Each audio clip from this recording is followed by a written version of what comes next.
What's happening, everybody? It's Wednesday evening here.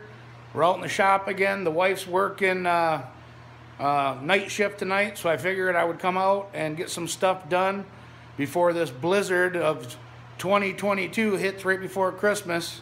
Man, they're calling it a bad one. They're calling up to 50-mile-an-hour winds, wind chills, negative 20, anywhere from 12 to 18 inches of snow. It could be a pretty rough one. So, as you guys can see, I did end up getting our front clip in here, me and the boy. I just got it kind of sitting on a jack right now. I'm going to find a piece of 2x4 that goes the length of the radiator to make it more secure.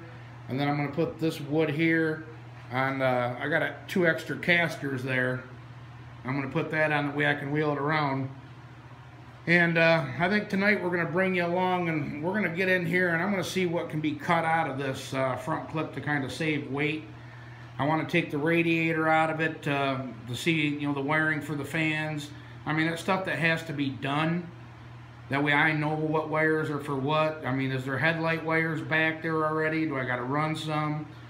And this thing is just unbelievably heavy. So we're going to climb in here and I'm going to see what we can trim out and lose a little bit of weight.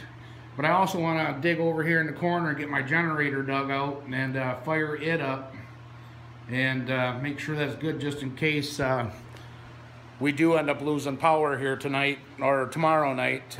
Yeah, I think it's supposed to hit till Thursday evening, all day Friday, and into Saturday. I think the winter storm warning expires on Saturday at like 4 a.m. So just in time for Christmas, good and white Christmas. Hey, like I told my buddy Roy, if it's going to snow, I'd rather have 1.5 feet of snow. Let's get it done and over with. But plus, I'm going to hook a GoPro up. Maybe we'll go do some snow wheeling too. But I got to get a couple things set up, guys, and then we'll bring you back and we'll climb in here underneath the front clip there, and we'll see what I can mark out to get hacked out of there and get your guys' opinion. So we'll be right with you.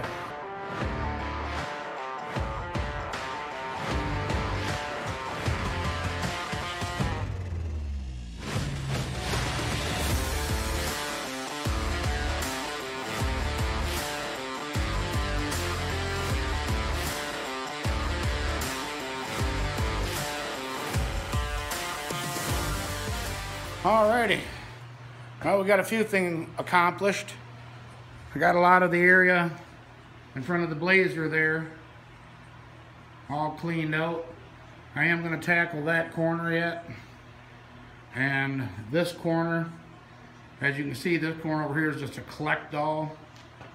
So I found a piece of wood that I'm going to use underneath the core support here.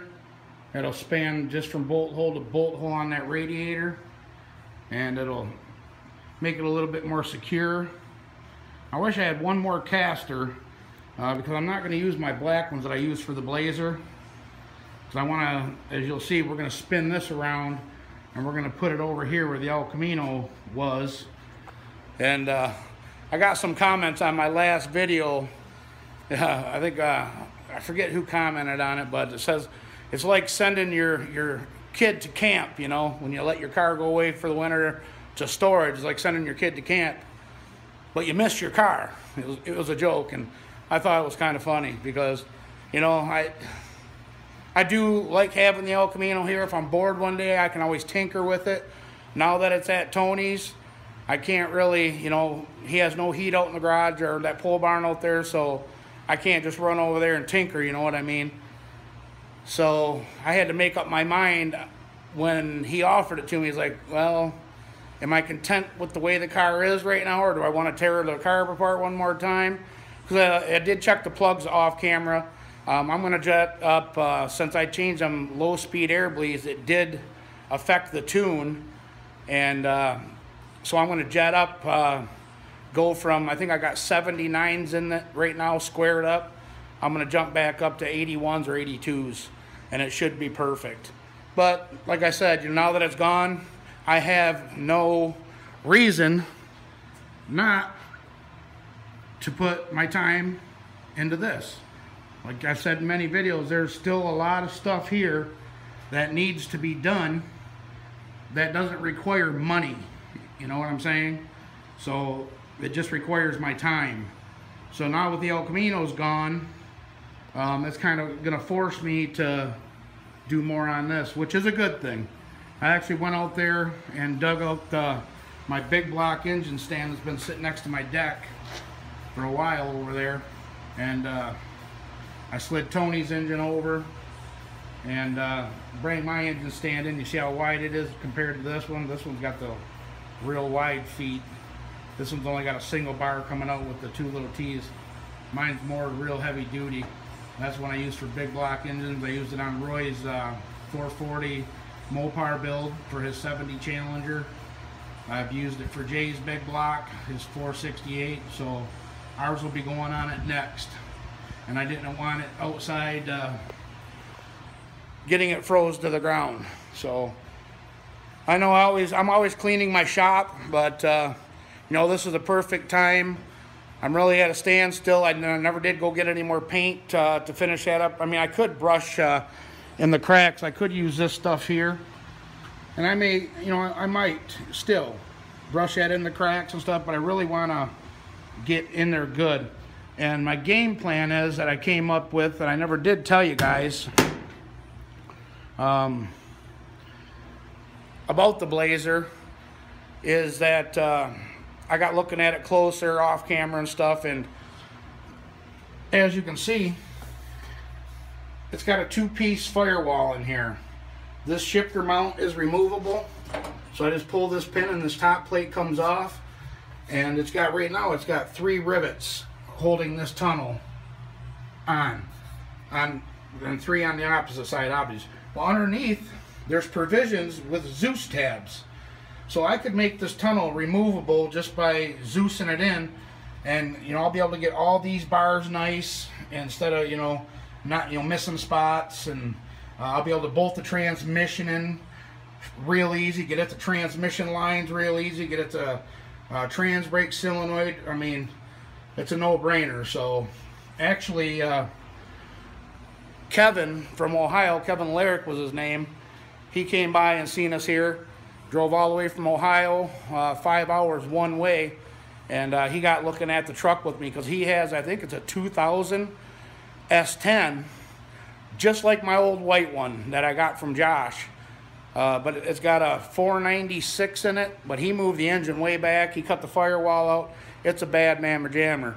And he got looking at this with me, and he said, yeah, them are Zeus tabs, so all you need to do is get 6 Zeus tabs and that tunnel will be removable. Simple, simple, simple. The stuff that we learn when we start digging in. But anyways, I just wanted to give you kind of an update what I was doing here in the shop. Oh, you know, I seen on the time lapse, see me buzzing around. Organizing and getting ready for the Blazer to get slung over here, and then we're going to take a peek at that front clip. All right, well, I got the old Honda generator dug out of the corner, and I'm going to get it fired up in case our electricity goes out. It's only the Honda EX1000, 1000 watt. It's strong enough to run a fridge, a couple lights. I don't know if it's powerful enough to do the furnace or not, but I ended up switching out my empty tank to a full 20-pound propane tank with a little heater head on it, just in case we do lose power. But I definitely want to check the oil on this and get it fired up in case the power goes out. That way we can keep our meat cold. Like I said, it's the Honda EX1000. It's got a 60 amp breaker and a 50 amp breaker. When the engine oil is low, it won't stop, but I'm going to check it anyway. Pretty nice little unit. It's one of them quiet ones. You can actually take it to the campground or racetrack and run it. You know, like if you need one of them little pancake air compressors for the racetrack, for airing up tires if you air them down too low, or at the campground for running a little mini fridge or something like that. It works for that. I've actually used it for that. But I'm gonna set you guys down real quick and check the oil. And now we're gonna fire this thing up.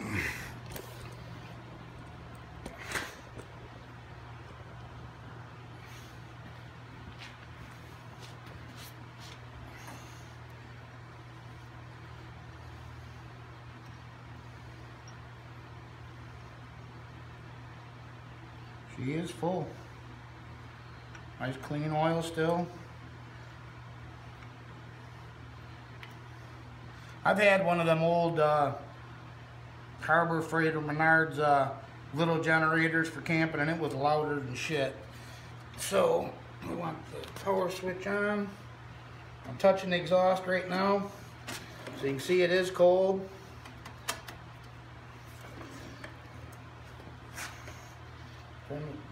Turn the choke on. And we'll come over here and give it a fire. I love Hondas. We're at half choke right now.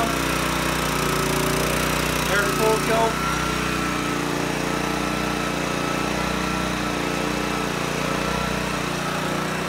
Man, these things are just unbeatable. I mean, Hondas run great. Might not be the biggest generator out there, but I tell you what, it runs perfect. It's nice and quiet. It'll do what it has to do in a pinch, but I'm going to let that run for a minute and cycle some good gas through the carburetor. It hasn't run probably, I think I started it up the middle of summer or something like that, but I'm going to let it run for a second and then we'll bring you guys right back.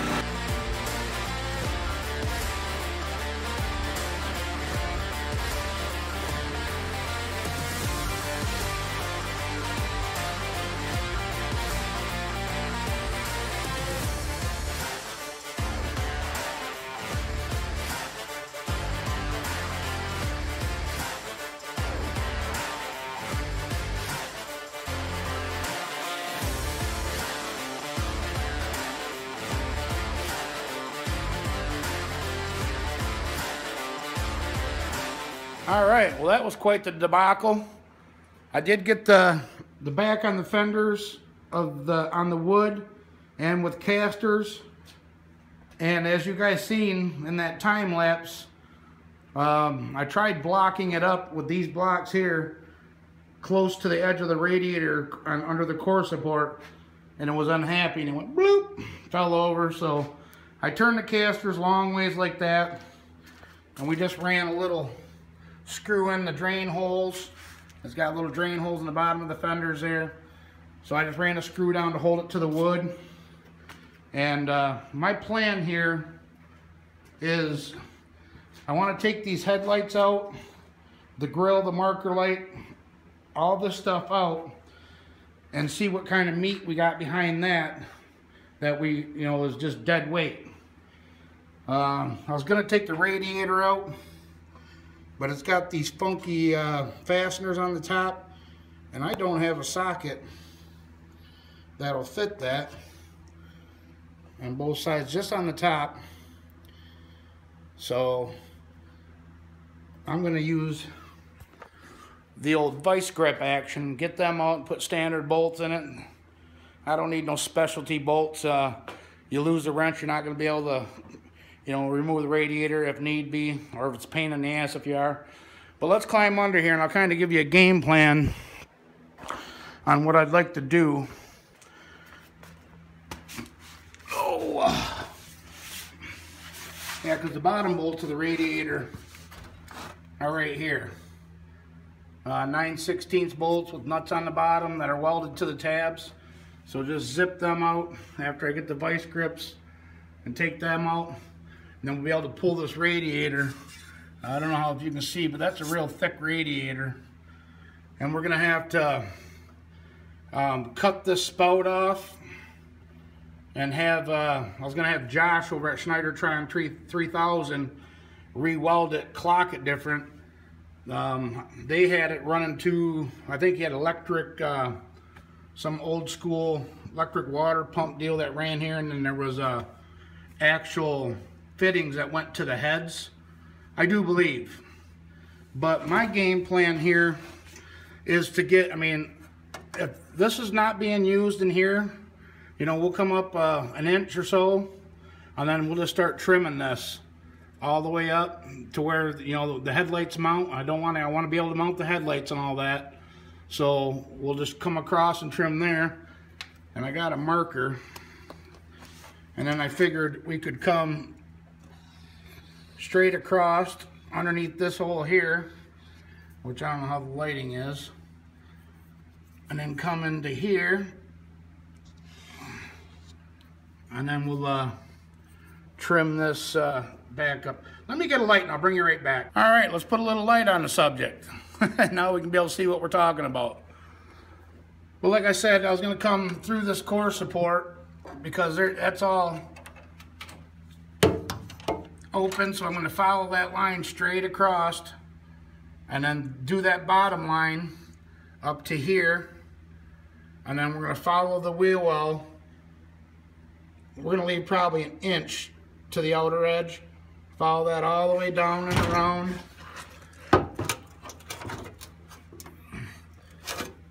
All the way down and around. Then we're going to come over here just below this.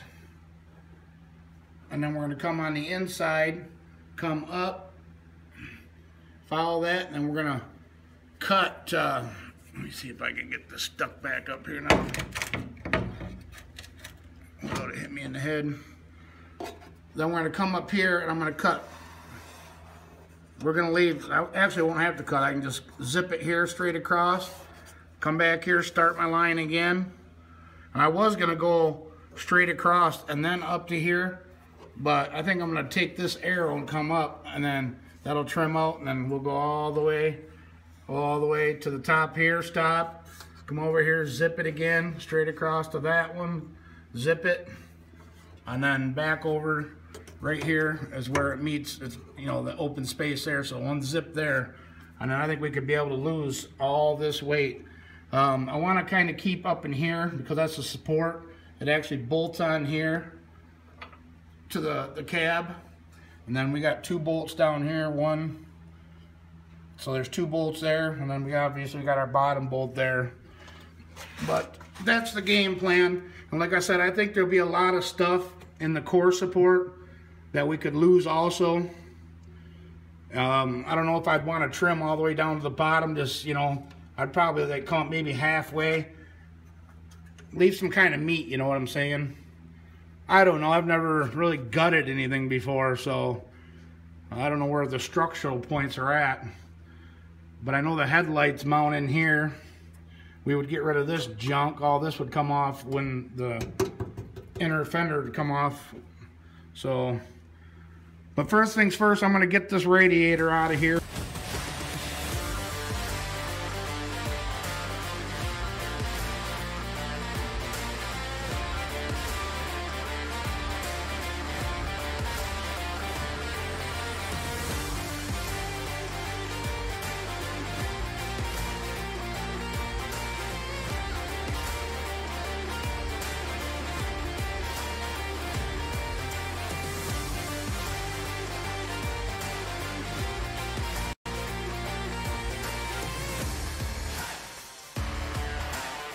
Well, we got the radiator out and the headlights out as planned. I'll take you over here and show you that.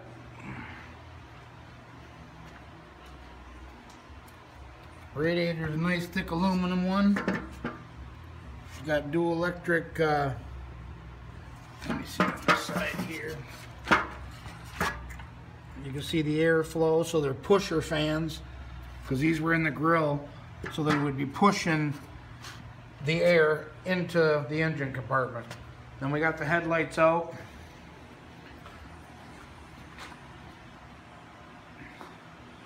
But the problem that I see with trying to lose weight on the core support is that our grill bolts here, bolts down here, bolts over here, and it actually bolts down in here. Then it snaps in back in here. Then obviously our headlights go into here. So there's not a lot of room there to be able to cut out. It would weaken all the, you know, I want my grill secure. You ever see a car driving down the road, you can see their headlights bouncing and their marker lights bouncing? That bothers me. So for as much weight as we would be able to cut out of all this stuff, you can actually see it better here the way they kind of mocked it up. and there's a clip there. They got 4 bolts here that ain't doing nothing. I mean, I could probably possibly trim a little bit of this out, but I'm not worried about that little strip. The radiator actually sits in there. Maybe that's where the trans cooler ran across. He had a huge trans cooler in it. I don't know. So besides cutting out the inner fenders, I am going to trim that stuff out like I showed you, and get a fiberglass hood. I'm sure this hood ain't light. This front clip is going to be what it's going to be. I mean, there ain't much getting around it. I don't want to hack it to where, you know, it's all jiggly and non-secure, so it is what it is. As Turbo John would say, it is what it is. I mean, we need the weight up front anyway. You know, this truck has its reputation. It's got a bad reputation. Maybe I should name the truck that, Bad Reputation. Leave in the comments, what do you think? Bad Reputation or the Instigator? I started calling it the Instigator because I'm going to be instigating a lot of people. Whether it happens or not, you know, if it's that badass or you could actually live up to the name the Instigator, who knows. But Bad Reputation, I think that fits that truck pretty good also. But I am going to pull the marker lights out in the grill.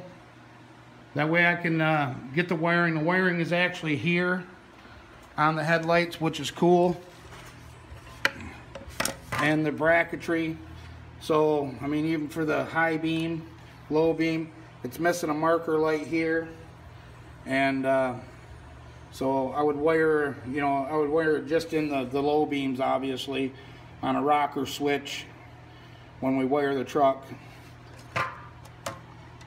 But I guess we don't even need this little corner light. Just basically just the low beam here, and I would be happy. But I definitely want to get the marker lights running, or the marker lights.